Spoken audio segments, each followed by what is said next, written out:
News पर साथ ही हमारे साथ जुड़ गए हैं संजीव श्रीवास्तव, विदेश मामलों के जानकार हैं। संजीव जी, आपका भी बहुत बहुत स्वागत है इंडिया न्यूज पर। तो सबसे पहले मैं टीपी त्यागी जी आपके पास आना चाहूंगी। आज महत्वपूर्ण बैठक इस्लामाबाद में, अमेरिका ईरान दोनों इसमें शामिल हो रहे हैं, मेजबानी कर रहा है पाकिस्तान। क्या लगता है क्या निकल कर आ सकता है इस बैठक से आज?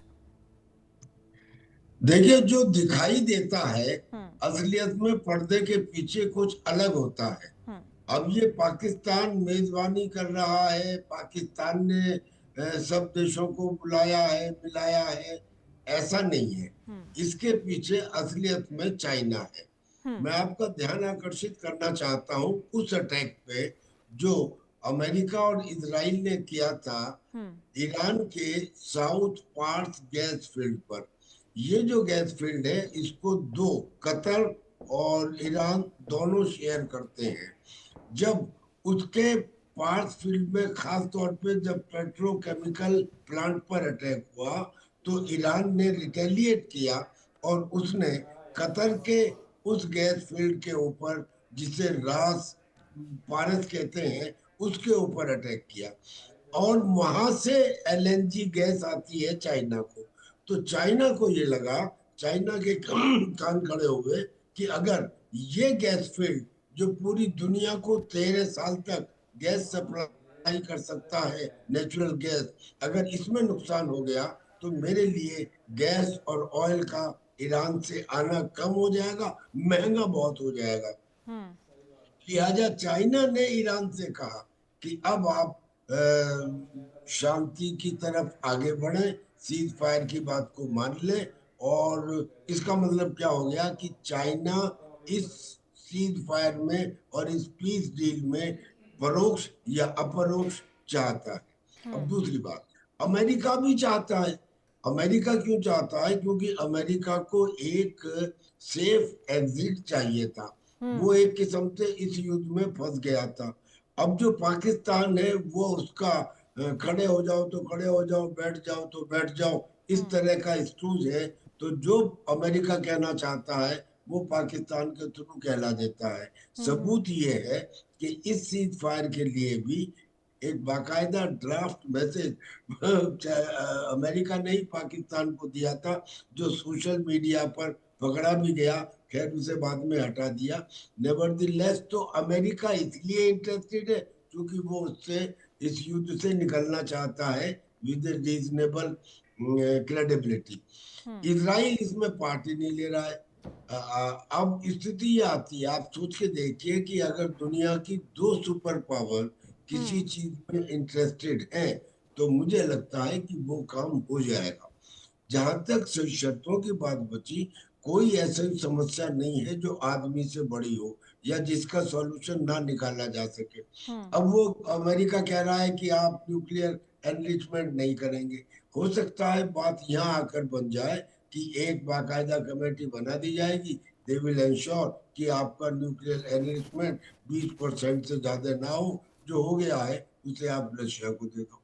हम्म। फिर वो कह रहे हैं कि जो हॉर्मुज के ऊपर, अब ये वाला एक पॉइंट है, हम्म। हॉर्मुज के ऊपर टोल ईरान वसूलेगा कैसे? इसको अमेरिका ओके कैसे कर सकता है? हम्म। भाई वो तो एक नेचुरल वाटर वे है। हम्म। अगर अमेरिका ये साइन करता है तो क्या इसे बाकी दुनिया मानेगी? हम्म। क्या इसे भारत मानेगा? क्या इसे यूरोप मानेगा? उसके ऊपर किसी भी तरह का टोल लगाने का प्रावधान ही नहीं है। तो हम्म। एक ये पॉइंट के ऊपर बात आके अटक सकती है। I do not know how China will involve in it. और दूसरी जिस बात पे थोड़ी अटक सकती है वो ये कि ईरान ने कहा है कि अमेरिका अपने सारे बेसिस मिडिल ईस्ट से वेकेट करे। क्या हम्म। ये पॉसिबल है? क्या मिडिल ईस्ट कंट्रीज इसके लिए अलाउ करेंगी? लेकिन हर चीज का सॉल्यूशन निकल आता है। हो सकता है कि फिर एक कमेटी बना दी जाए कि हम्म। वो ये और करेंगे कि आप इतने से ज्यादा ट्रुप्स वहां नहीं रख सकते, हम्म। इससे ज्यादा हथियार नहीं रख सकते। तो हम्म। इस किस्म से एक सॉल्यूशन जब बैठते हैं पॉजिटिव माइंड से तो निकल सकता ठीक है। है। हम्म। हम्म। जी, मैं because two super powers are involve, hmm. इसलिए मुझे लगता है कि शायद ये हो सकता है। हालांकि इसके माइनस पॉइंट बहुत है। सबसे हम्म। बड़ा तो ये है कि इसराइल जिसने युद्ध शुरू किया, जिसके कहने पे युद्ध शुरू हुआ, वो इसमें पार्ट नहीं ले रहा। और उसने कहा है कि मैं तो डायरेक्ट बात करूंगा लेबनान से। इसराइल ने, मैं इस ठीक है, समझौते ठीक है, में, इस सीजफायर में नहीं पढ़ता ठीक हूँ। है, ठीक है। मैं तो त्यागी डायरेक्ट। जी, आप बने रहिए हमारे साथ। इसी बीच एक बड़ी खबर आ रही है, उसके बाद मैं संजीव जी का रुख करूंगी। ईरानी विदेश मंत्रालय के प्रवक्ता का बड़ा बयान सामने आया है। सीज फायर की शर्तों का पालन करे अमेरिका। उन्होंने कहा लेबनान में सीज फायर का उल्लंघन हुआ है। ईरान ने कहा है लेबनान में सीज फायर समझौते का हिस्सा है। तो लेबनान में सीज फायर का उल्लंघन किया गया। ईरान की तरफ से कहा गया है सीज फायर समझौते का हिस्सा लेबनान को बताया गया है।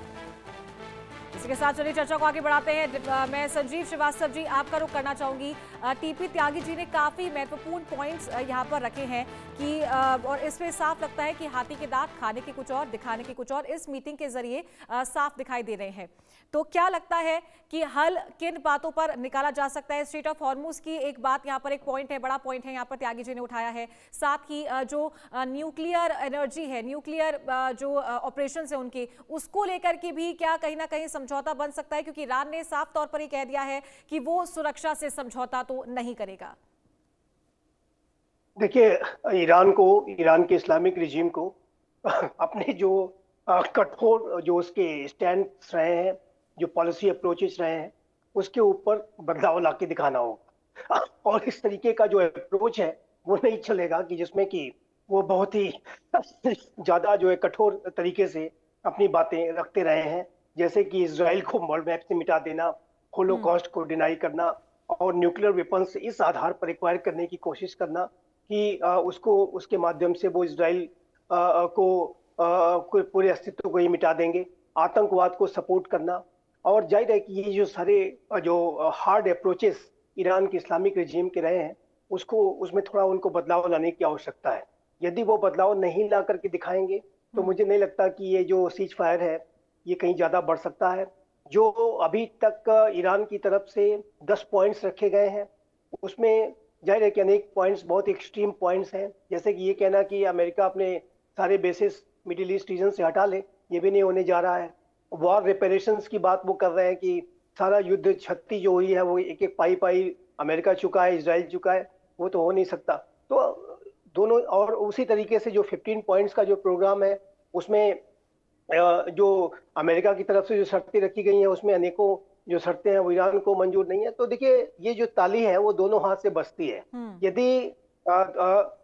यदि एडमेंट रुख अख्तियार किया जाएगा तो ये सीज फायर कब ब्रेक कर जाएगा कोई कुछ नहीं कह सकता। अभी ये, मैं इसको इस तरह से कहता हूं कि ये इस युद्ध की समाप्ति के लिए जो नेगोशिएशंस चल रहे हैं उसकी शुरुआत है। ये beginning of the end of this war है।